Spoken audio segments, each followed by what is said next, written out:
নমস্কার বন্ধুরা, নতুন রেসিপিতে আপনাদের স্বাগত। আজকে আমি আবার একটা অন্যরকম রেসিপি নিয়ে এসেছি। এই গণেশ চতুর্দশী আসছে, তাই গণেশ চতুর্দশীর জন্য আমি করে দেখাবো মোদক। তাই মোদকটা কীভাবে করি প্রথম থেকে শেষ পর্যন্ত ভিডিওটা দেখবেন, স্কিপ করবেন না। আর মোদক করা খুবই সোজা। আজকে আমি চাল গুঁড়ো দিয়ে করবো, আপনারা ইচ্ছে করলে দুধ দিয়েও করতে পারেন ক্ষীর করে। আর মোদকের জন্য আমি নিয়ে নিয়েছি এখানে 1 বাটি আতপ চালের গুঁড়ো, নুন, নারকেল কুড়ানো, গুড় আর কিছু লাগবে না। আমি উনুন ধরিয়ে কড়াই বসিয়ে দিয়েছি, আর কড়াইয়ে দিয়ে দেবো জল।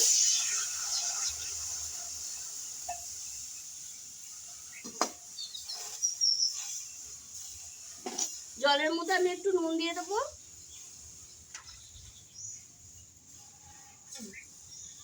জলটা দেখুন বন্ধুরা ফুটে উঠেছে।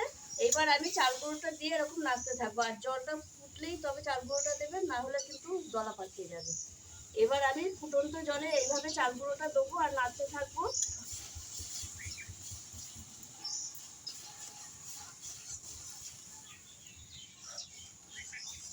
দিয়ে এইভাবে আমি একটা ডো করে নেবো।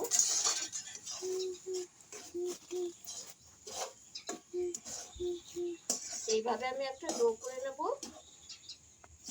এই দেখুন বন্ধুরা, ডোটা আমার হয়ে গেছে। এবার আমি নামিয়ে নেব। আর কি সুন্দর হয়েছে দেখুন। ঠান্ডা হয়ে যাবে, ঠান্ডা করবো, তারপর তার মধ্যে আমি কড়াইটা ধুয়ে এনে নারকেলের পুরটা করে নেব। এই দেখুন বন্ধুরা, আমি ডোটাকে মেখে একটু সাদা ভিজে ন্যাকড়া দিয়ে ঢেকে রেখেছি। আর এখানে আমি একটা পুর করে নেব। তার জন্য দিয়ে দেবো কড়াইয়ে নারকেল কুড়ানো, আর দিয়ে দেবো আখের গুড়। আপনারা চিনি দিয়েও করতে পারেন।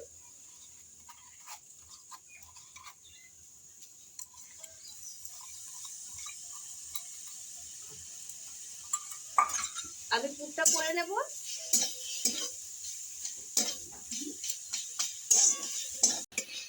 দেখুন বন্ধুরা, পুরটা আমার হয়ে গেছে। আমি নামিয়ে ঠান্ডা করে নেব।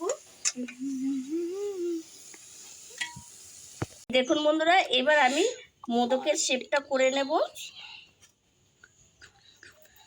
আবার ঢাকা দিয়ে দেবো, নালে ঠান্ডা হয়ে গেলে শক্ত হয়ে যাবে। এই দেখুন বন্ধুরা, এইভাবে আমি মোদকের শেপটা করে নেব, এরকম গোল করে নেব। এইভাবে আমি শেপটা করে নেব, দিয়ে আমি এর মধ্যে পুর দিয়ে দেবো। এটা যদি এখনো খুব একটা ঠান্ডা হয়নি। এইভাবে পুরটা দিয়ে আমি এরকম গোল করে নেব। এইভাবে আমি গোল করে নেব।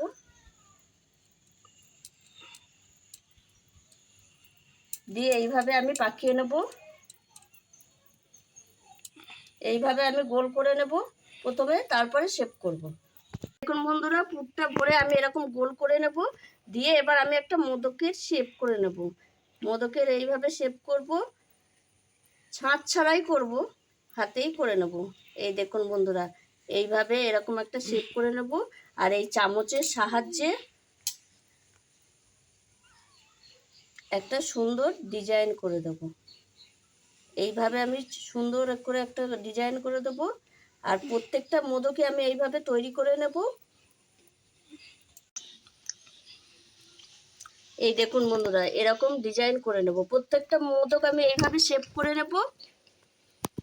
উনুন ধরিয়ে আমি একটা গামলায় জল বসিয়ে দিয়েছি, আর জলটা গরম হয়ে গেছে। আর এইখানে আমি এই কটা শেপ করে নিয়েছি। আমি এবার এই ঝাঁঝরি জালটার মধ্যে আমি একটু তেল বুলিয়ে নেবো, সাদা তেল দিয়ে আমি এটা বসিয়ে দেব।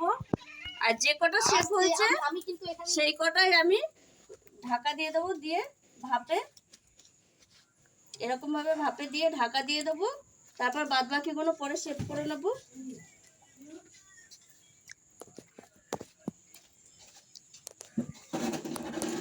এই দেখুন বন্ধুরা, এই কটা দেওয়া হয়ে গেছে। এবার আমি ঢাকা দিয়ে দেবো।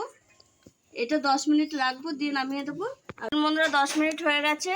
আর এই যে হয়ে গেছে আমার। এই মোদকগুলো তুলে নিলাম, দিয়ে আবার বাদ বাকি মোদকগুলো আমি দিয়ে দেবো এইভাবে। আর 10 মিনিট এইভাবেই হবে। আর দেখুন বন্ধুরা, কত সুন্দর হয়েছে। 10 মিনিট হয়ে গেছে, এইগুলো হয়ে গেছে, এগুলো আমি নামিয়ে নেব। এই দেখুন বন্ধুরা, এগুলো সুন্দর হয়ে গেছে, এগুলো নামিয়ে সাজিয়ে নেব।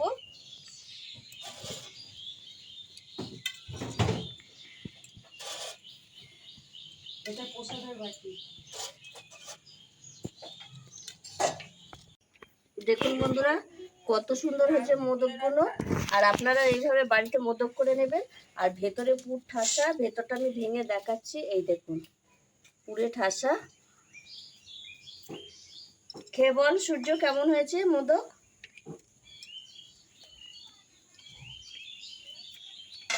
হেভি হয়েছে বড় মা। বন্ধুরা, আপনারাও এইভাবে বাড়িতে গণেশ চতুর্থী আসছে, মোদক করে খাবেন বা ঠাকুরকে দেবেন মোদক করে। আমি চালের গুঁড়ো দিয়ে করেছি, আপনারা দুধ দিয়ে ক্ষীর করেও করবেন, অনেক রকমভাবেই দেওয়া যায়।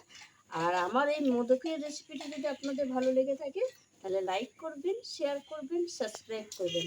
আবার দেখাবো আগামী ভিডিও।